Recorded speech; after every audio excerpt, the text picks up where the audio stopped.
अस्सलाम वालेकुम, ये this is Jawad and welcome back to another video. तो ले आया हूँ आप लोगों के लिए ईमेल राइटिंग और उसके बाद लेटर एप्लीकेशन राइटिंग की वीडियो। तो बहुत इजी था, लेकिन काफ़ी बच्चे कह रहे थे फेडरल बोर्ड का जो न्यू पैटर्न है उसमें कुछ चेंजिंग हो गई है, तो ये हो गया तो वो हो गया। तो चलिए वीडियो स्टार्ट करते हैं। सब्सक्राइब नहीं किया हुआ तो कर लें, वैसे किया हुआ है तो स्किप करें।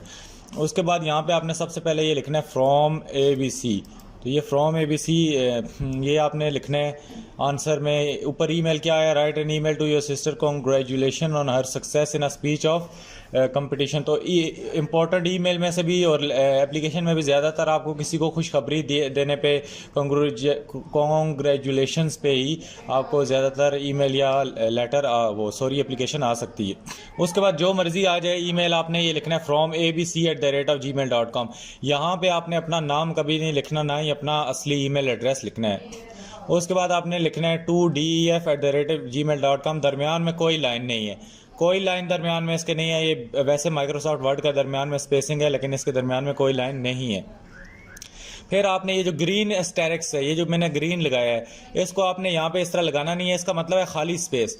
ये मैंने खाली स्पेस आपको हाईलाइट करने के लिए कि आपने जो एक लाइन छोड़नी है, इसको आप एक लाइन तस्वर कर लीजिए। उम्मीद है ये समझ आ गई होगी। मैंने वैसे आपको समझाने के लिए लगाई है, ये उधर नहीं लगानी, इसकी जगह एक खाली लाइन छोड़नी है। बाकी आपने सब्जेक्ट लिखना है। सब्जेक्ट अब किस तरह ढूंढना है, तो जिस तरह यहाँ पे है कि कॉन्ग्रेचुलेशन ऑन हर सक्सेस, तो इन अ स्पीच कंपटीशन, तो ये यहाँ से एग्जैक्ट कॉपी पेस्ट उठा के आपने ये सब्जेक्ट लिख देना है। अभी सब्जेक्ट लिखना आ गया। ये ऊपर एक लाइन छोड़ी थी, नीचे हमने सब्जेक्ट लिखा, इसी के आगे सब्जेक्ट पूरा लिख देना है। उसके बाद एक लाइन दोबारा छोड़ देनी है। यहाँ पे हमने दोबारा एक लाइन छोड़ दी, उसके नीचे लिखा डियर सिस्टर कॉमा। अब कोई लाइन नहीं छोड़नी है हमने, सिर्फ ग्रीन का मतलब है, ग्रीन स्टार्स का मतलब है लाइन छोड़नी है। उसके बाद डियर सिस्टर है, या यहाँ पे अगर ब्रदर लिखा है तो डियर ब्रदर लिखें।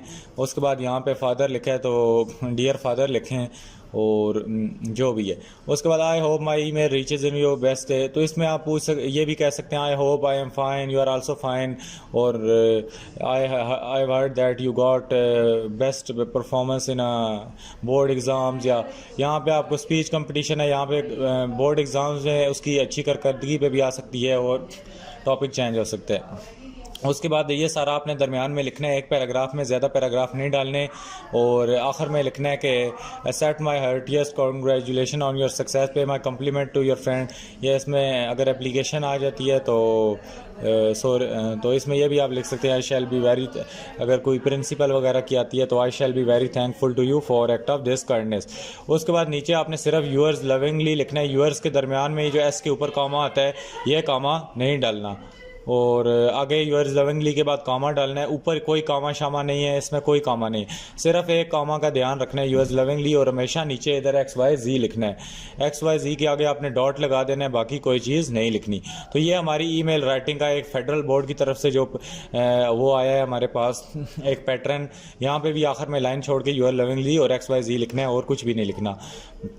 बाकी इसमें डेट वगैरह कुछ भी नहीं होती, क्योंकि ईमेल राइटिंग में डेट ऑटोमेटिकली आपके पास चली जाती है। तो ये फेडरल बोर्ड की तरफ से बेसिक न्यू पैटर्न है, आपने इसी को फॉलो करना है। आप जिस पीछे वाले पैटर्न को फॉलो कर रहे थे उसको छोड़ के ये सिंपल सा पैटर्न है, इसको फॉलो करें। तो उम्मीद है बेशक वो जिस मर्जी पे ईमेल दे दे, आप लिख सकते हो, इतना आसान है। मैं तो हर रोज़ किसी ना किसी को ईमेल भेज रहा होता हूँ, मेरे लिए तो कोई मसला नहीं है, तो आपके लिए भी ये मसला नहीं होना चाहिए। तो चलिए अभी चलते हैं अपने जो एप्लीकेशन राइटिंग पे है, या आपके लिए वर्ड फाइल तैयार की है प्रॉपर। तो ये क्या है, एप्लीकेशन फॉर 2 days लीव, तो आपकी कोई इसमें 2 days लीव आ जाएगी। तो यहाँ पे हमारी एप्लीकेशन राइटिंग आ गई है। तो एप्लीकेशन राइटिंग बिल्कुल बोर्ड के पैटर्न के मुताबिक ले आए हूँ आपके पास। तो आपने इसमें ये एप्लीकेशन, क्या मैं आपको बता रहा था कि मैरिज के ऊपर है, तो इसी तरह की आपकी कोई एप्लीकेशन आ सकती है। ये और मैं सॉरी इधर लिखना भूल गया, ये आपके पास चॉइस होती है, या आप ईमेल कर लें या वो कर लें एप्लीकेशन राइटिंग। तो मैं इसको सेंटरिंग इसकी कर देता हूँ। तो इसका आपके पास क्या होता है, चॉइस होती है आपके पास, आप एप्लीकेशन करें या ईमेल। एप्लीकेशन भी आसान है, ईमेल भी आसान है। इसमें आपने हमेशा एग्जामिनेशन हॉल लिखना होता है और इसके आगे एक कॉमा लगा देना होता है। उसके बाद सिटी ABC या A.B.C लिखे, कोई मसला नहीं है, लेकिन आखिर में इसके डॉट लगा दीजिएगा। उसके बाद 2 जनवरी 2022 लिखते हैं, तो 2 जनवरी के दरमियान में कामा लगा दें और आखिर में 2022 लिखते हैं। और उसके बाद दी प्रिंसिपल ये जो ऊपर है ये वैसे तो लेटर के ऊपर लिखते थे, अगर आप ये नहीं भी लिखना चाहते तो कोई मसला नहीं, वैसे फेडरल बोर्ड की तरफ से ये पैटर्न है। वैसे हमारी जो मेन एप्लीकेशन बीच में लाइन कोई भी नहीं छोड़नी, दाड़ा दाड़ी ये सारा कुछ लिख दें। बाकी अगर बेसिक जो पुराने पैटर्न की बात किया जाए तो वो यही था, द प्रिंसिपल, और उसके बाद स्कूल ABC स्कूल या गवर्नमेंट हाई स्कूल, इसकी जगह आप कुछ भी लिख सकते हैं। यहाँ पे गवर्नमेंट हाई स्कूल भी लिख सकते हैं, या DEF स्कूल लिख सकते हैं।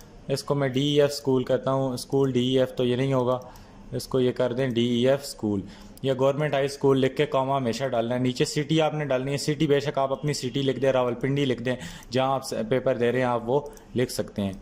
तो उसके बाद यहाँ पे सिटी ABC वाला मैं आपको बता रहा था कि सिटी ABC की जगह आप रावलपिंडी भी लिख सकते हैं, इस्लामाबाद, जो मर्जी लिखें, इससे इतना कोई फ़र्क नहीं पड़ता।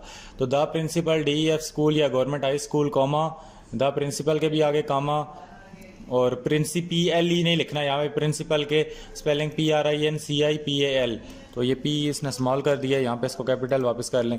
उसके बाद एक लाइन छोड़ देनी है, सब्जेक्ट लिखना है। सब्जेक्ट ये देखें 2 डेज़ लीव है, तो आप leave for 2 days for attending brother marriage यहाँ तक भी लिख सकते हैं, या सादा सादा लीव फॉर 2 डे लिख दें। इसके बाद हमेशा आपने एक लाइन छोड़नी होती है। उसके बाद रिस्पेक्टेड सर आपने लिखना है, और बाकी ये ग्रीन के अलावा कोई लाइन नहीं छोड़नी, ग्रीन स्टार्स के अलावा। बाकी रिस्पेक्टेड सर लिख के हमेशा आगे एक कॉमा लगाना है। ये मैं कॉमास को हाईलाइट दोबारा करता हूँ, एग्जामिनेशन के हाल के आगे आपने हमेशा कॉमा लगाना होता है, हमेशा हमेशा। और उसके बाद ये सिटी ABC के आगे हमेशा फुल स्टॉप लगाना होता है। बाकी द प्रिंसिपल के आगे आपने हमेशा कॉमा लगाना होता है, इसके नंबर कट जाते हैं। स्कूल के आगे जो भी गवर्नमेंट हाई स्कूल जो मर्जी लिखें, इसके आगे भी कॉमा लगाना होता है, और सिटी ABC के आगे फुल स्टॉप। बाकी ये रिस्पेक्टेड सर के आगे हमेशा कॉमा लगता है, ये मैंने ग्रीन कर दिया, इसको देख लीजिएगा। तो उसके बाद it is stated that I have only, तो it is stated with due respect that I am ill, और यहाँ पे अटेंडिंग ब्रदर मैरिज है, तो it is stated with due respect that my brother marriage ceremony is coming, so आई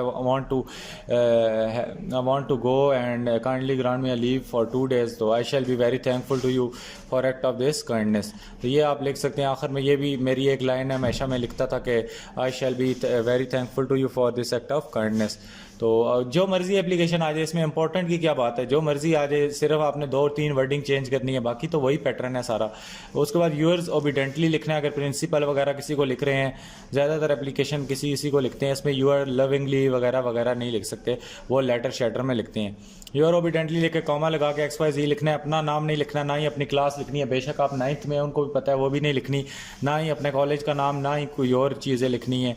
और बस यही था सिंपल सा पैटर्न, आपने इसको फॉलो करना है। बाकी जो आपने पैटर्न देखे हैं उनको भूल जाएं सारों को।